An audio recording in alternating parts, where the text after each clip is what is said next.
What's up, everybody? Sorry, I'm a little late here. I had some technical issues here, but that's all good. Appreciate everyone jumping in, man. Your boy's playing a little hurt today. Not gonna lie. I got a cough. I was dead on my ass on Friday, and I wasn't sure I was gonna make it to the show, man. Gary Miller, more shower scenes, please. Good for you. Man, we went all out, man. We do. The boys and I, man, we go crazy. We go crazy on this stuff. It's funny too, because when if you guys haven't seen it, I did a psycho shower scene, right?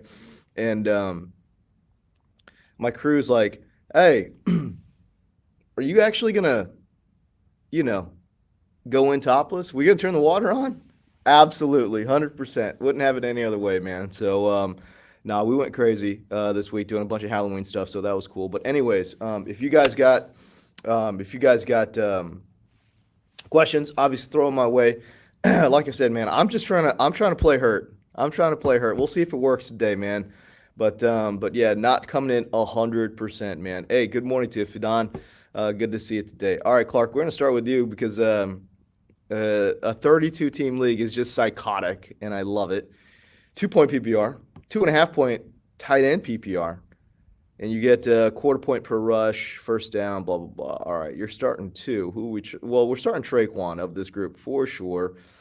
Eskridge is weird, right? Because DK and Tyler Lockett are both supposed to play. Yeah, although, like, how much is DK going to play? I was under the impression DK was going to miss a couple weeks, so I'm surprised to see him back. But I think Traquan's an automatic right there. And Skoranek or Khalif Raymond. I don't like very much like either one. To be honest with you, you might as well just, if you're looking for that kind of like low volume, high upside, you might as well play Gesicki. Miami, Detroit's supposed to be the highest scoring of the week. Bookmakers have that at over 50 points. So if you want to capture some of that touchdown upside, Gesicki, I think, is probably the way to go. Plus, you get 2.5 points. You get that bonus for tight end catches, too. So I would go Mike Gesicki, and I think Traquan's pretty much an automatic there. So why don't we go there? Gangrene, man, I appreciate your support, dude. I really do, man. Nightmare on Fantasy Street, instant classic. Heater being brought by your boy. Flex spot in PPR. Curtis Samuel, Darrell Henderson. Matt Berry had a very interesting, I don't want to call it a report, but he had like a semi-report that like Ronnie Rivers is going to get a bunch of work in today's game against San Francisco. So I don't know what that means, man, but it's an awful matchup for Darrell Henderson, right? Like, San Francisco is so good against running backs. They allow fewer than I don't even know what I'm trying to say here. Less than three, like it's like 3.36 yards per carry to opposing running backs, which is really, really good. And I think they've limited to the third fewest fantasy points per game to that position as well. I don't love Curtis Samuel there, especially not against Indianapolis. I've got some stats here for you. Hold on. Bear with me here. What do the Colts do against slot wide receivers? Well, I do know this. They've got a great slot corner too in Kenny Moore, right? Let's take a look. Hold on. Indianapolis against the slot. Second fewest fantasy points per game. They allow a 51% completion rate. That's the lowest in the NFL. 5.61 yards per target. That's the second lowest in the NFL. They allow the second fewest completions as well. So none of that matchup data looks very good. Unfortunately, none of the matchup data looks very good for Darrell Henderson either. Look, man, If we're just going straight volume, I guess we go Darrell Henderson. I don't like either play, though, to be honest with you, and we're just kind of grasping at straws, man. Honestly, we kind of are. But give me the guy who at least I know is going to see, hey, whatever. If Ronnie Rivers works in, if Malcolm Brown works in, it don't matter. Like, Darrell Henderson's getting 10 touches. Whether it's in the pass game or on the ground, he's getting 10 touches, man. So go ahead and give me that. I'll take Darrell Henderson right there. All right, what do we got? Half PPR, you need one. You need one in a wide receiver tight end flex. Alex Pierce, no. Darius Slayton, maybe. Peoples-Jones, maybe. Irv Smith, ooh. Okay, now we're cooking with gas. Irv Smith is my favorite tight end streamer this week. Do I like him more than Slayton or Peoples-Jones? Well, let me take a look before I answer, before I give you that full-on answer. I don't love Darius Slayton. Mostly because I don't think there's going to be a ton of volume there. I know he scored the touchdown last week, which is great. Who called it? Your boy. Your boy was saying it was a great matchup last week and obviously came through very, very early on. But Seattle, surprisingly is actually they're more of a run funnel defense. Their run defense can't stop anybody, but their pass defense in particular, their rookie quarterback, Tariq Woolen, has played extremely well. There's an argument to be made that Woolen is a top 10 quarterback in the NFL right now as we stand here today. But Seattle against outside wide receivers has allowed the fifth fewest fantasy points per game to outside wide receivers. The 56% catch rate they allow is seventh lowest as well. Not a ton of volume there in New York, and I think Slayton has a bad matchup too. I think Peoples-Jones might be – DPJ is probably your highest upside play, but if you want floor – give me Irv Smith. Give me Irv Smith for a little bit of floor, but I do like Donovan Peoples-Jones too. I think he's got a chance to do some stuff today. Although I will say, not a great matchup against Cincinnati either. If we're looking at outside wide receivers, right? Cincinnati's allowed the third fewest fantasy points per game to outside wide receiver. So again, let me just go ahead. I'll just go ahead and take Irv Smith there. Irv Smith has an awesome matchup. Don't know if it'll pan out, man, but we're working with a slim plate right here. Alec Pierce, can't play him, man. Like, you know me, I love Alec Pierce. I talked about Alex Pierce in the preseason. Did a whole bit on him about him sounding like a. Tell me, Alec Pierce doesn't sound like a French Canadian Hallmark movies actor. You know what I'm saying? He belongs in some kind of rom-com. But no, with Sam Ehlinger there under center for the Colts, it's really hard to trust, right? Ehlinger, I think he had a good preseason, and I think he's interesting, especially by the way, Ehlinger in DFS and on DraftKings, $4,000. You can make some pretty crazy lineups with the $4,000 quarterback. Anyways, Ehlinger does not have requisite arm strength. Right, like he doesn't have NFL level arm strength. He's like, it's actually funny they're playing Washington because him and Taylor Heineke kind of look similar, to be honest with you. Ellinger's better than Heineke. I'm not, Ehlinger is better, but his arm strength there's a lot to be desired there. Fernando Maíz, you got a bunch of questions. All right, we'll jump in. Why not? Appreciate you jumping into the chats too, by the way. Half PPR, Tyler Boyd to DJ Moore. I'll go Tyler Boyd. Yeah, you go Tyler Boyd there. Jamar Chase is going to be out. I think Tyler Boyd's going to get a bunch of looks. DJ Moore, I know, had a huge game last week. And I think he's reasonably priced in DFS, $5,300, something like that in DraftKings this week, which makes him pretty enticing. But I just think standard redraft league, I think Tyler Boyd, he's going to see too much volume, and I don't know what's up with DJ Moore. Look, DJ Moore has been – I noted this in my matchups column. Last week he played 40% in the slot, which was a season high for him. You would think, okay, a guy with his size and speed profile, also his skill set, he's really good against zone, not very good against man coverage, right? So, like, I don't want to say not very good, but he's like league average against man coverage, and he's actually above league average when it comes to zone coverage. So when you're better at zone than man, and you're the size speed profile that he has, why was this dude not playing 60-40 outside in the slot? Like, you got to get him some slot looks, man. Like, I don't understand. That doesn't make any sense to me. So I think the coaching staff has him going in the right direction, which is nice, but it's still PJ Walker. And again, remember too, before last week's explosion, the week before he had 7 yards, right? So the truth is probably somewhere in the middle, but I will take Tyler Boyd in that matchup right there, man. Bunch of questions. Oh my gosh. Aaron Jones against the Bills or DJ Moore against the Falcons? In that one, I will take DJ Moore against the Falcons. Aaron Jones against the Bills. The Bills have been absolute killers when it comes to running backs, and I think they will absolutely snuff out Green Bay. How many points has Green Bay scored today, man? 13? Less? Um, I'm not sure. I don't like it though. Let's see what Vegas says. Vegas says Green Bay is going to score. I got you. Where is this thing? Where's Monday? Where's this game? Oh, here we go. Sunday night. They say Green Bay is going to score 18.25. Take the under. They ain't scoring 18 points. You're crazy. You're crazy if you think that they're scoring 18 points. They're not scoring 18 points. Take the under there. All right, there you go. All right, man, let's get to some more questions here. TR Diaz, hey, great to see you. Our resident movie star jumping into the chats, man. I can't wait for you to share it with the people. What projects you're working on, baby? Let's go. All right, you got a trade offer. Trade away Jalen Hurts or Travis Kelce. League is full PPR. You've got Dak as a back. Oh, yeah, you making that trade, dude. Are you kidding me? Jalen Hurts or Travis Kelce? Oh, absolutely. Dude, yes, 100% make that trade. Click accept immediately. Clark disagrees. I wouldn't give away Hurts. Bro, if you're going from Hurts to Dak versus going from Pitts to Kelce, you make that deal, man. 100% you make that deal. I'm like, there's not even a question in my mind, bro.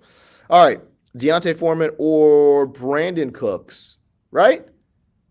B. Cook? Brandon Cook? I hate these questions because I don't, like, my brain doesn't work right now. I'm sick. I'm hopped up on drugs. You know, it's not even 8 o'clock yet. I haven't even had my morning coffee. I think you're talking about Deontay Foreman or B. Cook, Brandon Cook, right? We'll go with that. All right, we'll go with that. I love Brandon Cook's matchup today. And the player I love, Deontay Foreman, right? Like he showed out last week, man. Was not the starter, but it doesn't matter. Chuba's out. Chuba is out today, and man, he's got a real nice opportunity. He's got a real nice opportunity to show what he's got. But at the end of the day, Carolina does have a bad offense, and they've got a bad O-line. And I get that Atlanta has given up a boatload of points to the running back position, which is fine. They've given up, the 10th most fantasy points per game to the running back position. So obviously a great matchup for Deontay Foreman.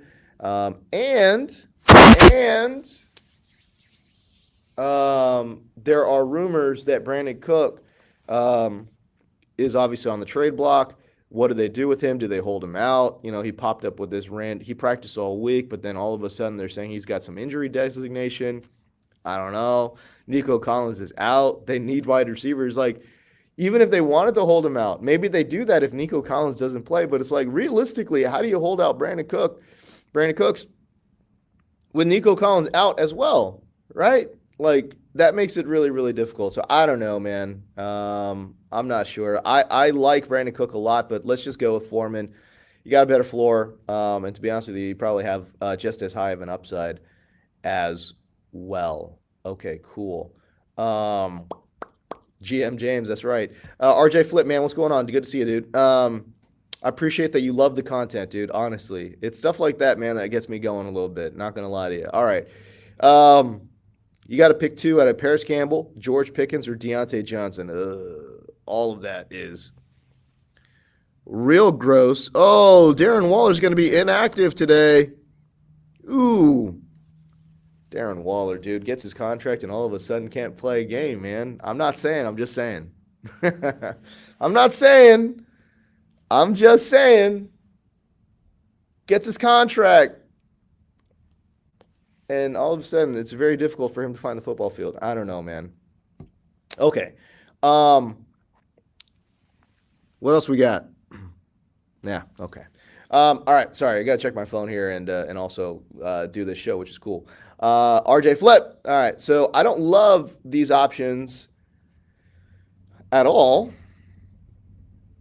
George Pickens is such an interesting one, right? Like, he doesn't see a ton of volume, but he does have chemistry, and he's just grabbing, trying to do his best to pick up yards in that Pittsburgh offense. Deontay Johnson's just out of sync. It's like the opposite. He's seeing the targets because he's getting open, but they're just not high quality looks, dude. You know what I mean? So, oh man, you need to pick two. All right, you can go Paris Campbell.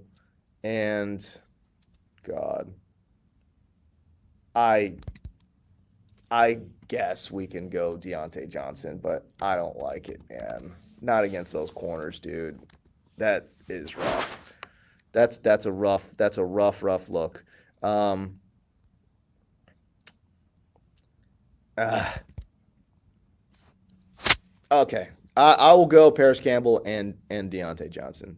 I don't love it, but I understand it, and yeah, I think you might have to go that way. All right, so we'll just do that.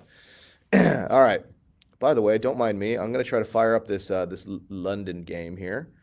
I just realized. Boom, boom, boom. Okay, here we go. All right. Um, all right, here we go. Halftime, 7-10. Exciting game, as always. Golly, brutal. Okay. I saw an interesting thing on Russell Wilson, right? Like, oh, he's going to try to ice in between drives. And it's like some doctor was on there saying, in game ice is not a thing. You want to keep it loose. And it's like, why is the medical staff letting him put ice on the shoulder? You know why? Because it's a fake injury.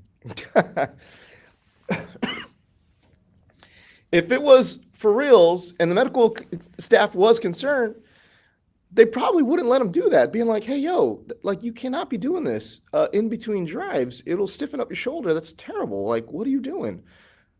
But if the injury is not severe or not real, the coaching staff's gonna, the medical staff's gonna be like, do whatever you want. Like, it's not gonna hurt you, not gonna help you, whatever. Let's just, just keep it going. But Russell Wilson's a weirdo, man. Like, he's definitely doing his own research. You know what I'm saying? Like, what an absolute wacko. Russell Wilson is. But yeah, I don't know, man. Also, too, like, if the hamstring injury is that severe, like, why are they letting him out there? Again, the hamstring injury, the shoulder injury, all of a sudden these things pop up when they're losing ball games. I don't know. It just seems awfully suspicious, man. So, I don't know. Anyways, all right. What do we got? Clark Schuyler. Gibson versus the Colts. Okay, Antonio Gibson versus the Colts, or George Pickens versus Philadelphia, Slayton versus Seattle. Again, I don't really like Slayton this week. If you're gonna pick two, go Gibson and Pickens. I think Slayton doesn't see enough volume against a pretty good secondary that is limiting a lot of looks to outside wide receivers. So I'll go Gibson and Pickens right there. So that's not too bad. Yeah. All right. So all right, we're gonna go back to the top here. See what other comments we got here. Fernando Mais. By the way, if you guys do have questions, just throw them into the chat, and I'll try to get to as many of these bad boys as possible. Although I am running out of a little bit of time here, but that's okay. Kyler Murray or Daniel Jones? Kyler Murray or Daniel Jones? I think I'm going Kyler here. The offense. Look, he just looked more comfortable with Nuke Hopkins in the lineup. Let's go Kyler. Let's go Kyler. Yeah. That's the way. Minnesota secondary is not very good. I think they've shown a little bit better than they actually are. That game could be a little bit higher scoring as well. It's at Minnesota. I think Kirk Cousins will play well. Kirk Cousins obviously has a pretty good matchup too. So Arizona secondary is not great. So I think that's going to be a little bit higher scoring than we anticipate. Give me Kyler Murray because I think they're going to have to play catch up just a little bit. The Daniel Jones rushing floor does intrigue me. But no, overall, I would just go ahead and say Kyler Murray. All right, one more for Fernando. Deontay Johnson, Darnell Mooney, Jamal Williams, Van Jefferson. Well, that's a rough list right there. Half PPR. I will go in half PPR. I will go. Oh God, I don't like it any of it, but my gut instinct is to say Darnell Mooney, to be honest with you, even though I don't think the matchup is great. Let's take a look. What does the matchup day tell me? Dallas. It's okay. It's not the worst thing in the world. It's not great, obviously, with their pass rush. They lead the NFL in sacks, and they're right there. They're number one in quarterback pressure rate as well. I think Justin Fields is going to have to run quite a bit, by the way. The matchup data says that it's a bad matchup, but I don't really care for Justin Fields in this one. Against outside wide receivers, Dallas has allowed the 12th most, the 12th fewest fantasy points per game to outside wide receivers. Some of the peripheral numbers too. 56%, 56.5% catch rate to outside wide receivers, and that is eighth lowest. And they also, they're about league average when it comes to yards and completion. So I think, like I said, my gut reaction right there is probably Darnell Mooney. If you wanted to go Jamal, I'm not going to be mad at that either. Again, that game against Miami was supposed to be above 50, and I could see that game getting a little crazy. And in crazier games, you definitely want to use running backs that've got touchdown upside. So that's what I would say there. I guess, you know what? So my gut reaction says Darnell Mooney. Talking myself through it here. Jamal Williams is probably your floor play. I'm not trusting Van Jefferson first game back from an injury.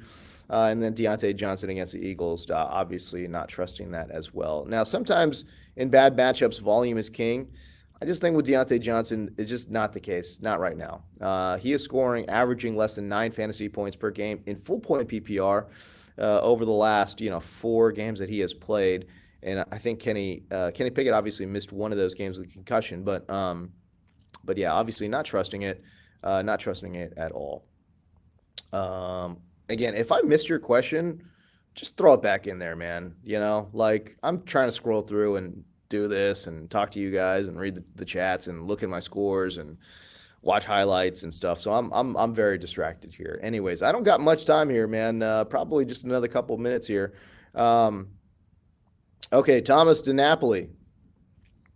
Down bad. Jacoby Myers, Lockett, or Darius Slayton? Everyone's intrigued by Darius Slayton because he scored that touchdown. But again, against Seattle, man, Tariq Woolen is playing really, really well. And it makes me a little bit worried. They've been really good against wide receivers. And again, it's a run funnel defense. So I think it's fair to assume that Saquon is going to see a ton of action. New York has tried to keep games pretty low scoring, try to keep it close. That's what they do, right? They keep it close until the late game heroics, and then they try to pull out a close one. So no, I'm not really feeling Darius Slayton this week. Jacoby Myers is an interesting one. The quarterback situation obviously has me all turned around. But dude, honestly, if you're down bad, go with Lockett. Because if DK is limited or doesn't play, I know they said he's probably going to play, but if he's limited in any fashion, Lockett could see a huge target share. And again, Gino's been playing extremely, extremely well. So even last week when he was banged up, still gave you double-digit fantasy points, right? So if you're looking for upside, give me Lockett. Give me Lockett, Thomas. There you go. Camille, what's going on? Good to see you. Good morning to you as well. You saw my tweet on Josh Reynolds, full point PPR, Josh Reynolds, Alec Pierce. You get Alec Pierce out, DPJ or Paris Campbell. Yeah, you go Reynolds there. Again, I go back to this Detroit-Miami game, and it's supposed to be over 50, and I could see it getting there, right? Like, Detroit's defense, they stink. And Miami's secondary, even though Xavier Howard is getting healthier and playing better, overall, their secondary is really bad. And interestingly enough, they're more of a pass funnel defense because their rush defense actually has been really good. So rush defense good, pass defense bad. Jared Goff there has played so much better at home than he has on the road, and this game is in Detroit. So I think that game could get a little crazy, and I would want a piece of that pie. By the way, again, I know this was in my tweet, but Josh Reynolds, in the first 5 weeks of the season, Josh Reynolds was a top 25 fantasy wide receiver in full point PPR. That is really good, And again, they're playing at home. Touchdown upside is pretty high. I would go Reynolds there, and I'm not really too. Like I said, obviously, we can all be wrong on this stuff. But if we're looking at floor upside, go ahead and give me Josh Reynolds, man. All right, hey, listen, guys. I would love to keep going. I am under the weather, dude. I am struggling right now, and I got to try to go get ready for this show that's coming up. Fantasy Zone on DirecTV channel 704. You can catch us on the Sunday Ticket app as well. Anyways, but it starts at 9:40. 9:40, so we're about an hour and a half away. But yeah, let's make that happen. If you guys are new here, man, please like and subscribe to the channel, man. That would help me out a lot. I would truly appreciate that. That would be very cool. So again, we'll be here every week, man. Rain, sun, snow, sleet, don't matter. Sickness and in health, baby. I'm here. Your boy's here. Your boy is here to help. So we're doing this fantasy thing. It don't matter what's going on. Anyways, I appreciate everyone jumping in, man, and making sure that I don't talk to myself. So that's very cool. So I appreciate y'all. But dude, your boy, I got to go get drugged up. I got to take some more medicine, man, and get ready for this show. I got to get me some coffee, man. But I will see you guys on Twitter. And again, if you guys could like and subscribe, that would be great. All right, man. Peace.